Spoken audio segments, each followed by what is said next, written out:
మీ ఎదుట నిలవబడిన నేను ఊరు పేరు లేనోడిని. ఈ రాత్రి వాక్యం వింటున్న యవన బిడ్డలారా, నడుం కట్టుకోండి. భారతదేశం క్రీస్తు సొంతం కావాలంటే, భారతదేశంలో క్రైస్తవ రాజ్య వ్యాప్తి బహు బలంగా జరగాలంటే, క్రైస్తవ యవన బిడ్డల్లో నుండి ఐఏఎస్ ఆఫీసులో లేవాలి, ఐపీఎస్ ఆఫీసులో లేవాలి, డాక్టర్లు రావాలి, కస్టడీ ఆఫీసులో లేవాలి. ఒకవేళ నీ తండ్రి కండక్టర్ ఏమో, కండక్టర్ కడుపున పుట్టిన నీవు కలెక్టర్ గా దేవుని చేత ఆశీర్వదించబడాలి. ఈ గొప్ప పని కొరకు నడుం కట్టుకో. చిచ్చోరగాడిలాగా బ్రతకో,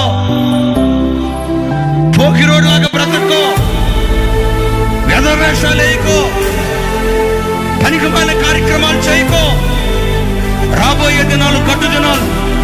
ఇలాంటి గడ్డు దినాలలో క్రైస్తవి గడ్డ మీద నిలవబడాలన్నా, రాజ్యం క్రీస్తు సొంతం కావాలన్నా, క్రైస్తవ కుటుంబాలలో నుండి